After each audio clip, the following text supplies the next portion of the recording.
For me, I have to, I'm reminded every time I play this piece why it's so popular. There's a reason why it's so popular. You know, it didn't just get picked out of some lottery box or something. I mean, it's a magnificent piece of music. And I think with any great masterpiece, there is never an end to the amount of discovery that can be made. Oh my goodness, I think I was probably 12 years old when I first picked it up. I'm not saying that I played it well, but you know, I started studying with Dorothy DeLay, this legendary violin teacher, when I was about 11 years old. And she did this incredible thing where she had me go through, every 2 or 3 weeks, she had me go through a major concerto. The purpose of that, memorized. The purpose of that exercise is, well, first of all, she believed so strongly in the amazing capacity of children, amazing capacity of the brain of children, and how much they're able to soak up, how much information, and how much they're capable of, actually. And also, I think she was training me in a way to be able to learn things quickly. So by all means, you know, learning Tchaikovsky in 2 or 3 weeks at the age of 12, I mean, you're not going to feel like you've understood something very profound, musically speaking, but it's more about just getting the work in your fingers. And then I think the idea with her was that later on you would take this piece again, and then you would start to look much deeper into it.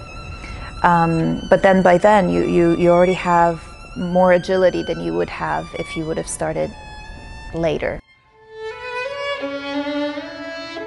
I think children are they feel invincible. They haven't learned fear yet. I mean, sure, maybe in certain ways, but certainly not in the way that adults, you know, tackle with fear or, you know, negative self-talk or all of those things that often stop us from being able to do things that we actually probably are capable of doing. And so I think when you're young and yeah, I think Miss DeLay really understood this about children, and just encouraging them and just, you know, just sort of pushing them gently into doing things that are, you know, that may seem a lot, but actually children are capable of.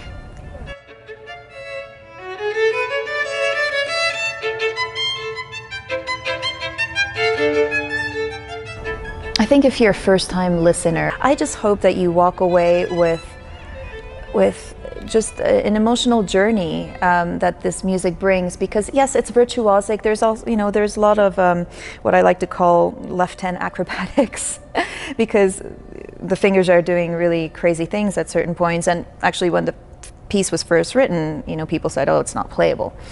But so yes, it is difficult. But ultimately, for me, what's so wonderful about this music are the melodies and the emotions that it brings to the players and to the listener.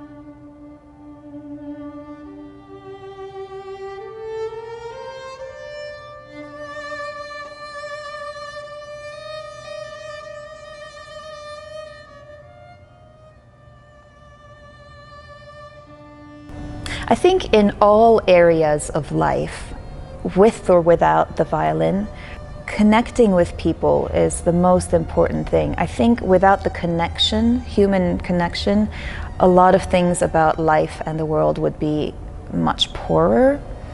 And I say this also in the context of a world today where we live with our phones.